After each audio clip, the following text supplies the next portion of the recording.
bayan. We have to work together. Next, please. Midwifery licensure. Ilan po ba ang lisensya ng mga midwives ngayon? 157,400 something. I-round off na lang natin sa 157,000. Sa 157,000 na to, 18,000 almost, more than 17,000 are working in government. Pero hindi lahat ito nagpapanak. Yung iba, typist, yung iba, attendant, kung ano-ano. Iba-iba, non-skilled attendant at work. Kung titingnan mo dito, ilan ba yung graduate dito under the old curriculum? Kailan ba nagbago yung curriculum? 92 June. So, 92 June, kailangan gumawa pa ng implementing rules and regulations sa mga school. So, it took you 2 years, no? Or even more.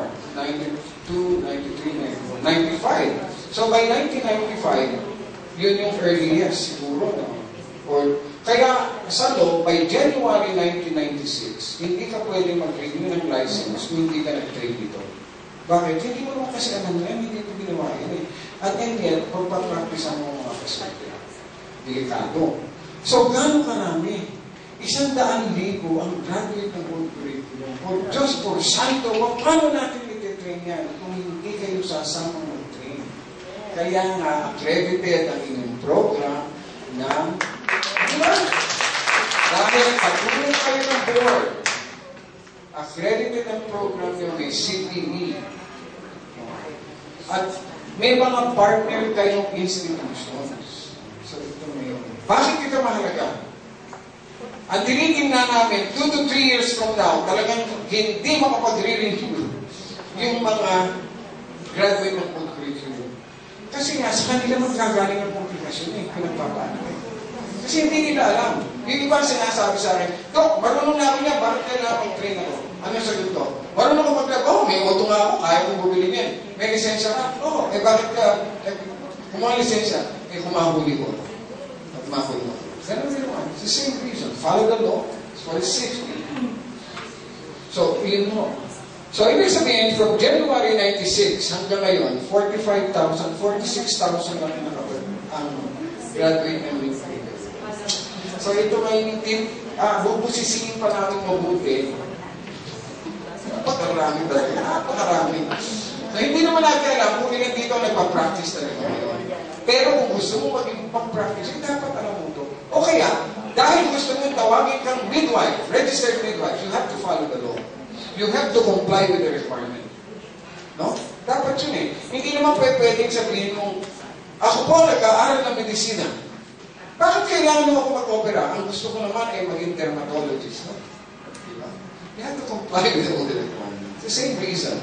You want to be a midwife, comply with all the requirements. Next, please. So, ito lang po yung paalala. No? Katulad na pinanggit natin, kung may mga kaibigan kayo na hindi pa nag-train, alam mo ba niyo, bilang na-visit namin mga line-in accredited ng PhilHealth, yung mga naiiwan sa kanila. Ang nangyayari nga po, dahil siya na yung boss sa clinic, lakad na siya ng lakad, namamasal ko sa... Ang may iniiwan sa midwife, yung midwife, walang lisensya. Diyos ko. Yun ang nakita natin. So, ano ang gagawin natin dyan? So, kailangan namin ng participation ng lahat. Kailangan habulin natin eh. Gusto nila mag-practice, we have to help them to minimize the harm na pwede mangyari. Next, please. Okay. Ano ang key messages natin? Mahalaga sa atin. Ano ba yung dapat kong malaman after graduation? Ano ba yung updates na dapat kong malaman as a professional midwife during practice? So, ano ba yung mga best practices? Yung pang hand washing talagang nagagawa ko. Okay. Alam ba nyo na pareho tayo, mga doktor, hindi rin nag-hand washing. So, if you look at studies, no? So, malilimutin rin, no? So, napakahalaga ng role ng midwifery associations in the transfer of learning. May deliverables kami. Tayo, supported and delivery. Gusto natin na-improve ang health ng women and the babies. At isa sa nakikita natin makatutulong sa atin ay women or our practitioners with midwifery skills. It's going to be doctors, nurses, or midwives. Ano ang hinahanap nating midwives? Sana ang midwives nito ay competent. Bakit siya competent? Kasi nag-aaral siya ng skills, dumadalo siya ng skills. Dapat siya confident. Bakit siya confident? Kasi ginagawa niya yung skill. Dapat connected siya. Bakit siya dapat connected? Kasi pag may komplikasyon, alam niya na dadalhin sa ospital. Hindi yung tatanggihan siya. Naibot ng mga ospital sa Maynila. Hindi pa rin magawa ng parang ng pasyente. At mahalaga compassionate. Never lose that compassion. Dahil pag compassionate ka, kung kahit nagkamali ka, hindi ka mahihiyang dalhin sa ospital. Katulad na nung nag-invert ang uterus. Nag-invert agad, ganun po niya. At yung mga doktor naman namin doon, sinasabihin namin, huwag niya yung, kung kailangan po kayo sa sulok, okay naman, bababa sa harap. Yung isa, sadly, yung isang namatay na, it's too late dahil hindi na lang agad. No? Hindi natin alam kung ang masakla po kasi sa mga ganun, alam niyo sa nakikita namin kung may komplikasyon, hindi sinasamahan. At ang rason, kasi wala napapagalitan. Pero kung napapagalitan po tayo, it's about time na harapin natin yung bilang mga professionals. I did something wrong. Ang ginig ko lang, doon tayo sa sulok kung mag-usapan. Huwag naman sa akin na kasi. Ganun lang naman. Kasi, para malaman ko rin kung ano nangyari, nagpulang ba ako. Meron ba akong corrective measure na pwede isagawa? No? At that time, anong mahalaga? It is not finding fault. Ang mahalaga doon, anong dapat natin yung to save the life of this woman? Ngayon, kung yung maternal death review or morbidity review, we can do that later on. No? Next, please. So, ito yung sources ng ating presentation. Isa pa ho. Ito yung mga partner sa board. We have here the Honorable Lloyd Bigan. Siya pa ho ay mapapansin nyo, this was taken during your graduation, pero sariwat-sariwa pa rin po siya. Ako lang mo ay nabusan ng buhok. So, ang kasama na rin Josephine Hippolito, si Reverend Kinian Nurse, and of course, Rodolfo Lopez, who is also a midwife. So, ito po yung mga kasama natin at kasama natin.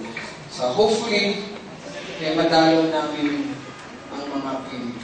Actually, ang nadadalo po namin kasi yung hindi maganda yung performance. Pero we also would like to see your clinic so that we can find good practices. May magaganda ba dito ang pwedeng i-share dun sa mga ibang lugar, no? Nang lumaganap yung magandang practice. So, binisita ko namin ang Cebu. Si Daria. Ay, nanya ka pala. Hindi mapasa yung pangalan mo. Sabi mo, Kinugan family kaya yun. Meron din yung mga binasa. Ang mga dinalo namin sa Del Monte, Quezon City, we are visiting Taguig. Kasi sa dami ng clinics, hindi namin magawa. Kasi hindi naman, pag nag-visit kami, hindi lang po naman coordinate. May kasama kaming investigation division ng PRC. Kasi kung may nakita kami violation ng law, susulat po kasi yung PRC lawyer para mapapalahanan siya na sana ito yung mga dapat isagawa. Ito naman yung dadala rin ulit natin. It's part of our function.